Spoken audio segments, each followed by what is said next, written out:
Olá, prof, sejam muito bem-vindas a mais um episódio do nosso podcast Docência Sustentável, um espaço para a gente refletir sobre a docência e também sobre a vida além dela. Hoje nós vamos falar sobre esse período que é o período de fechamento do ano, encerramento do bimestre, dos trimestres e do ano letivo como um todo, né? Um período de muita tensão generalizada. E eu quis trazer hoje para vocês nesse formato aqui de podcast, porque é uma discussão que rende bastante pano para manga, tem algumas polêmicas envolvidas. E esse é o primeiro podcast que eu tento gravar nesse formato sem cortes, porque quero compartilhar com vocês que logo mais eu pretendo trazer convidadas para o nosso podcast. Então não vai ser mais um espaço para que eu fale sozinha com vocês, mas para que outras profs, né, estejam aqui comigo tomando um chazinho enquanto a gente conversa. E hoje eu estou testando esse novo formato, estou aqui num cenário que eu ainda não consegui estruturar muito bem. Queria que aparecesse meu fundo, que eu tenho algumas decorações, alguns livros, mas não tá funcionando isso hoje, porque vou até ajeitar aqui que eu estou também gravando um vlog enquanto estou fazendo o podcast. Então hoje não deu certo esse cenário. Vou tentar para as próximas vezes posicionar minha câmera de um jeito diferente. Mas, enfim, vamos parar de enrolação e ir para o que interessa, né? Então, o nosso tema de hoje é basicamente refletir, uma reflexão sobre como fechar o semestre, né? Estratégias para fechar o ano com o mínimo de esgotamento possível, porque sem a gente sabe que é difícil. Bom, então, com qual ponto que nós vamos começar, né? Falando do contraste que a gente vive no mês de outubro, das inúmeras coisas que acontecem no mês de outubro, né?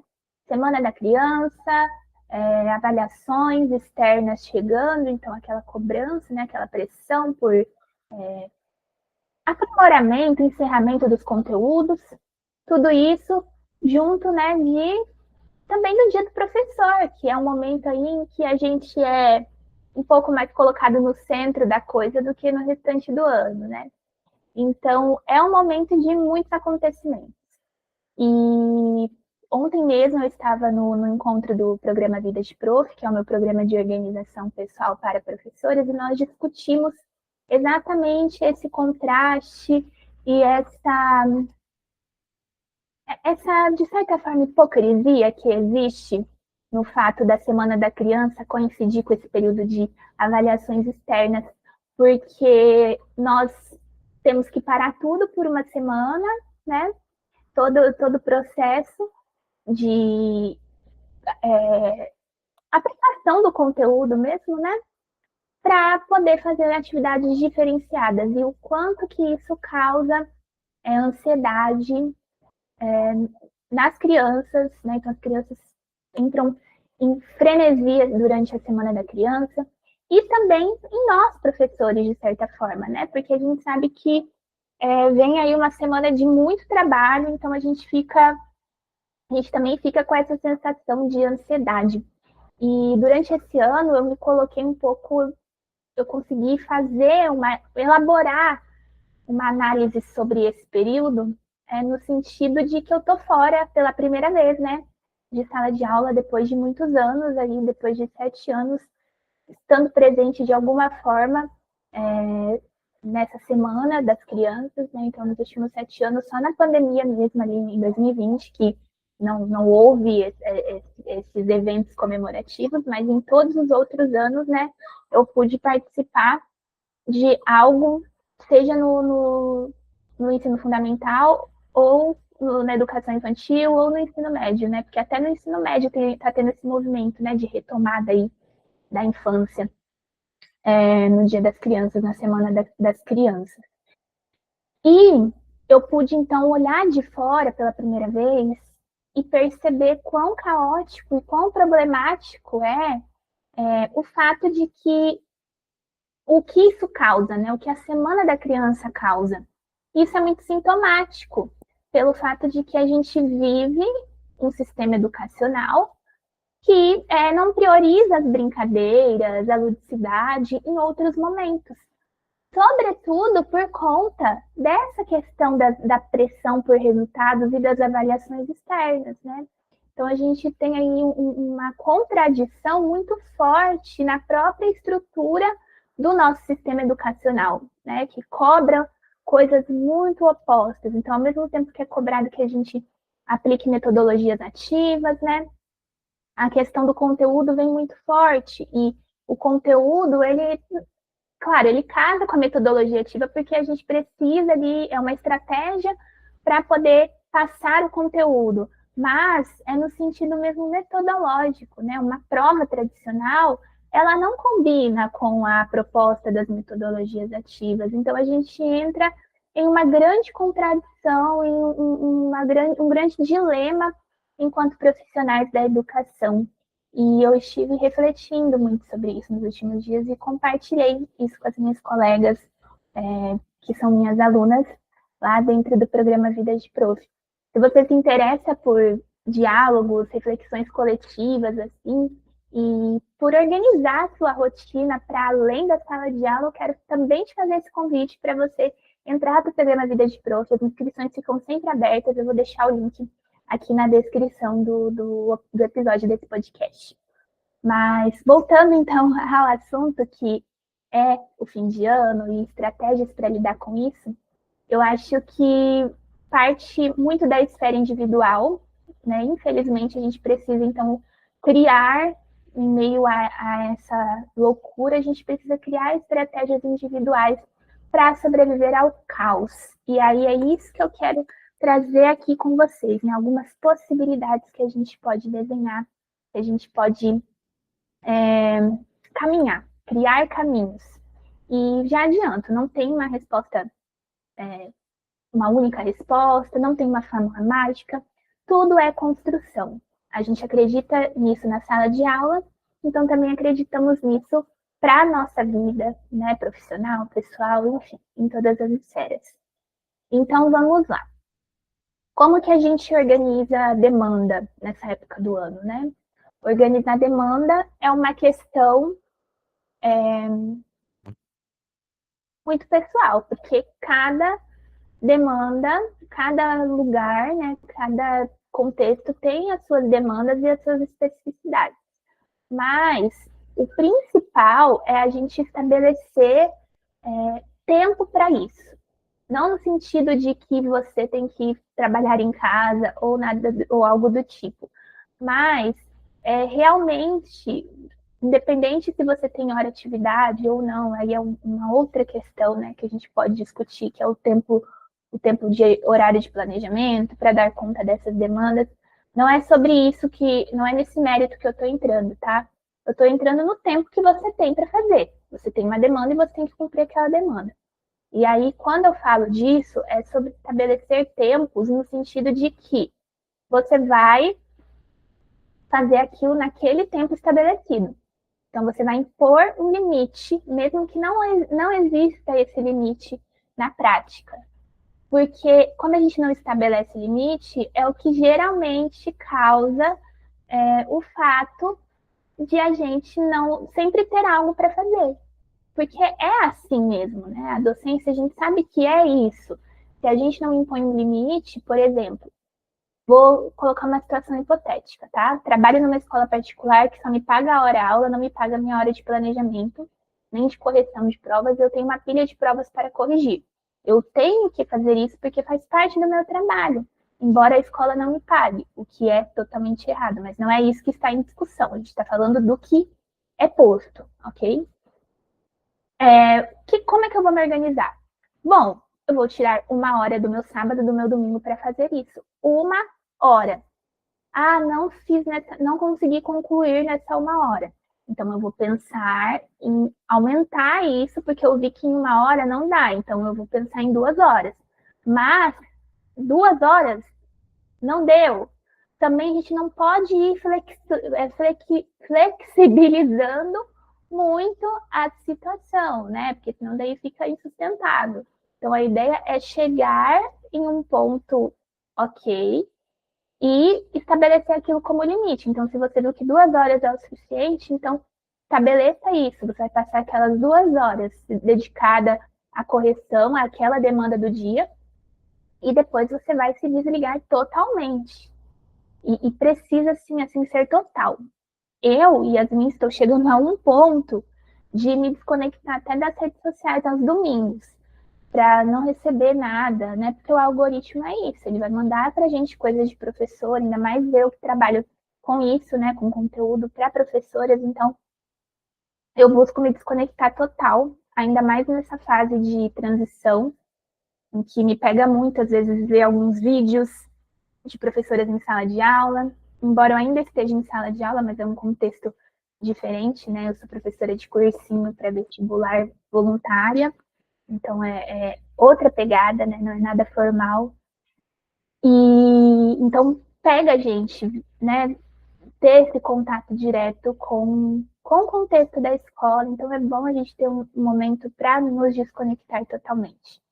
E aí, o que eu sugiro também é que a gente aplique algumas técnicas de correção, no caso, se a demanda for correção, porque eu já lidei com redes que a gente que corrige avaliações externas da rede, e já lidei com redes em que não somos nós, que é enviado, né, para o SAEB, por exemplo, né, que é nacional, não é nós que corrigimos.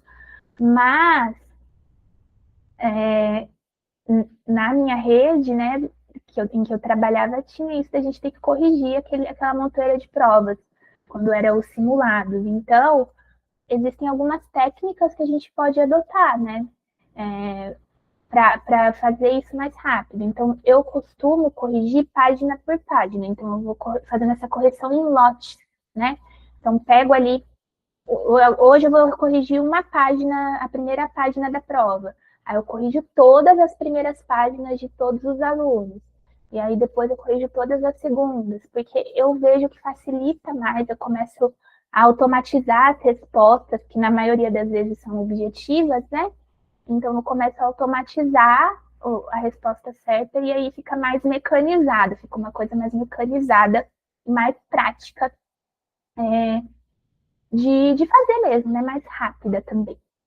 Então, para quem tem a opção de criar rubricas, também é uma alternativa, né? Que rubricas nada mais é do que critérios de avaliação bem claros, né? E isso facilita muito a nossa vida. Então, para avaliar também seus alunos é muito importante, para você atribuir nota geral para os seus alunos, é importante criar esses critérios, não só instrumentos, tipo a prova, trabalho e participação. Isso é instrumento. A rubrica são critérios, né? Então, o que você está avaliando dentro de cada um desses instrumentos? Isso pode parecer mais um trabalho, mas aí, no final das contas, ajuda a gente, porque aí você tendo um critério, você não vai ter que parar muito para pensar em qual nota você vai atribuir, porque você tem aquilo ali bem definido, né? Bem posto dentro da sua rubrica de avaliação. Outra coisa que é muito interessante também, outra técnica, né, que facilita muito o volume das atividades, é o trabalho em grupo, ainda mais quando a gente tem turmas numerosas. Eu sei que existem limitações em relação à aplicação de trabalhos em grupos, né, em algumas escolas. Tem escolas que não permitem que juntem as crianças ou os adolescentes. Mas se for o seu caso, primeiro, você tem respaldo para isso, né? Respaldo pedagógico sobre a importância de propiciar avaliações em grupo. Então, eu acho que se você quiser comprar essa briga, vale a pena tentar fazer um acordo, porque é pedagogicamente coerente. E segundo, porque diminui o volume, né? Se você dá. Eu lembro que no final do ano eu gostava muito de fazer trabalhos mais criativos no ensino médio, quando eu dava aula no ensino médio, principalmente com os alunos do terceiro ano, porque eles traziam de forma muito criativa, né? E eu dava esse espaço para eles de criar slides, trazer memes para a apresentação deles. E aí isso era muito legal, sabe? Eu sei que nem toda escola os alunos participam, mas a gente tem que tentar, né? são alternativas aí para a gente pensar. E caso não dê apresentação, também pensar em cartazes, né, em produções por escrito, que também são formas aí de reduzir um pouco essa carga, né, esse volume de trabalhos para corrigir e avaliar. Bom, uma outra técnica que eu usava muito também com o ensino médio era a técnica da autoavaliação. Então, os próprios alunos atribuíam notas para eles mesmos ao final dos bimestres. Eu imprimia um modelo, eu acho que eu ainda tenho esse modelo de autoavaliação. Se eu encontrá-lo, eu vou deixar no Drive para compartilhar com vocês, eu vou deixar o link na descrição. É um modelo simples de autoavaliação que serve também para o aluno dar um feedback para você sobre a sua aula. E eu usava isso como uma pontuação extra. E era bem legal porque ajudava os alunos, né, e também me ajudava. Então eu fazia como um ponto a mais ali e não era mais um instrumento, na verdade, era um ponto extra. Então, um aluno que não quisesse fazer não precisava, digamos assim, mas nunca tive esse problema. Todo mundo sempre quer ponto extra, né? Mas aí era isso que acontecia. Então, se eu tiver esse instrumento para compartilhar com vocês, eu vou deixar o link na descrição. Bom, e aí, agora a gente vai pensar um pouco no gerenciamento de crise, né? Que é quando o cansaço bate e as demandas estão aí. Então, para quem é da educação infantil, por exemplo, já começa a fase de redigir relatórios, certo? E aí, novamente, eu vou frisar a importância de ter momentos limitados para se dedicar a isso.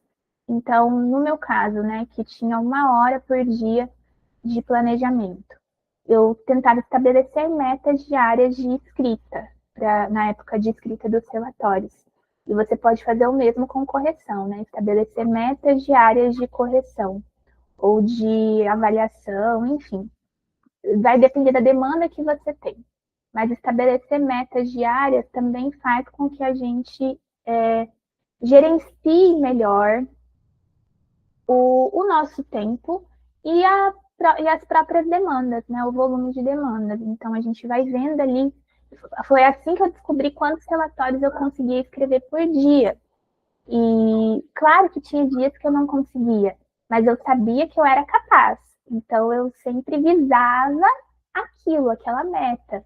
Embora tem dias que a gente está mais cansada, que não está rendendo a escrita, né? Então, aí esse também é um fator. A gente precisa saber gerenciar não só o tempo, mas também a nossa energia. Entender que vai ter dias que você vai fazer mais e tem dias que você vai fazer menos. Então, de certa forma, a gente se compensa, né? A gente vai criando um sistema de compensação. Mas o que é mais importante para tornar todo esse período sustentável é, com certeza, além do planejamento, para além da organização, é ter esse olhar crítico sobre as demandas, né? Saber se impor em relação a elas quando elas são abusivas e também ser honesto. Se você não vai conseguir entregar algo no prazo, por inúmeras razões, eu acho que a gente tem que ter cada vez mais clareza disso, que nem sempre entregar tudo no prazo, exceto quando a gente está em estágio probatório, né? Porque daí tem esse peso também, mas não é o caso aqui, tá? Vamos ignorar esse fator de quem é concursado em estágio probatório. Mas a gente tem que se livrar um pouco do peso de ser muito correto no sentido de sempre acertar, né? Se permitir também errar às vezes, e nesse caso não é nem erro, né, gente? Tanta demanda, tanta coisa que o professor tem nessa época do ano, aí ele vai se sentir culpado porque entregou uma demanda com 1 dia de atraso. E claro, alguns atrasos prejudicam a equipe, mas tudo é passível de conversar. Então, se você realmente nessa época tem uma justificativa para não entrega no dia exato, eu acho que vale vale assumir, sabe, essa falha e ser franca com seus superiores, e, enfim, também é algo para a gente refletir. Acho que espero que tenham gestores ouvindo isso aqui para a gente pensar também em caminhos, né, de não punitivos a esses professores que nessa época do ano acabam atrasando uma coisa ou outra. E quando eu falo de gestores, não é só o gestor de dentro da escola, tá? Eu falo a nível de secretaria, de rede mesmo. O gestor, quanto maior a hierarquia dele, mais compreensivo, mais empático ele precisa ser para não se tornar ali um ditador, não sei se é essa a palavra, mas é nesse caminho. Bom, então, agora, para a gente finalizar, vamos falar um pouco sobre o descanso, a importância dos microdescansos, né? E, e quando eu falo sobre isso, é o descanso diário, a pausa diária, que é regenerativa, ela nos revigora de alguma maneira, né? E é tão difícil encontrar essas pausas. Eu me lembro que eu tive uma formação esse ano em que foi falado sobre isso, sobre a possibilidade da professora sair da sala, respirar, mas foi muito contraditório ouvir aquilo, porque era justamente um momento em que eu estava sendo cobrada por estar hipervigilante. Eu deveria estar hipervigilante na minha turma, que era uma turma realmente complexa. E então a gente lida com essas contradições novamente, né? Então, o professor tem que ter um tempo para descansar, mas como? Ele não pode tirar os olhos da sua turma. Ele é o responsável pela turma, né? Apesar de não ser o único responsável. Acho que isso é muito importante da gente ter esse olhar de coletividade, né? Que todas as crianças são responsabilidade de todos os adultos ali. Então, isso é importante também. Mas, enfim, como criar essas pausas no nosso dia a dia? Então, é muito também uma questão de subverter. E por isso que é tão importante a coletividade no ambiente escolar, né? E quando a gente tem parcerias, quando a gente tem uma noção mesmo, dessa noção de coletividade, a gente se ajuda. Então, a colega sabe que você precisa ir ao banheiro, fica um pouquinho para você olhando. E todo mundo tem suas batalhas, né? Mas a gente precisa se fortalecer como pessoas que estão no mesmo barco. Um barco que está afundando e a gente não quer sucumbir. Então, eu tive uma questão muito forte com isso, né? Com, não diria nem falta de apoio, porque eu tinha assim, apoio de algumas pessoas, mas a cobrança por erro e o olhar, esse olhar, né, de culpabilização mesmo, era algo que me impactou muito nessa minha última trajetória aí em sala de aula. Então, eu acho que não basta só você se dispor a auxiliar seu colega, estar ali para caso ele precise, mas realmente ter esse olhar de parceria, né? De uma mão lava a outra, enfim. E isso é processo, isso é de muita desconstrução sobre várias coisas, né? Sobre a competição também, que é um rolê que pega muito nas escolas. Há quem diga que não, mas sim, escola ainda é um ambiente muito competitivo, inclusive entre as próprias crianças, né? Eu já visto essa coisa de premiar criança que vem com melhor fantasia, que vem com melhor cabelo, e isso gera também muitas consequências não tão boas. Bom, acho que para hoje era isso, a nossa discussão, nossa conversa. Quero muito ouvir a opinião de vocês sobre tudo isso. Quero saber como vocês estão nesse final de ano, nesse momento de tantas tensões, como vocês têm se sentido e o que vocês pensam também sobre tudo o que foi dito aqui hoje no nosso encontro. E eu espero vocês no próximo episódio do nosso podcast. Docência sustentável, eu ia falar vida sustentável. Docência sustentável. E é isso, gente. Beijo, beijo e até a próxima.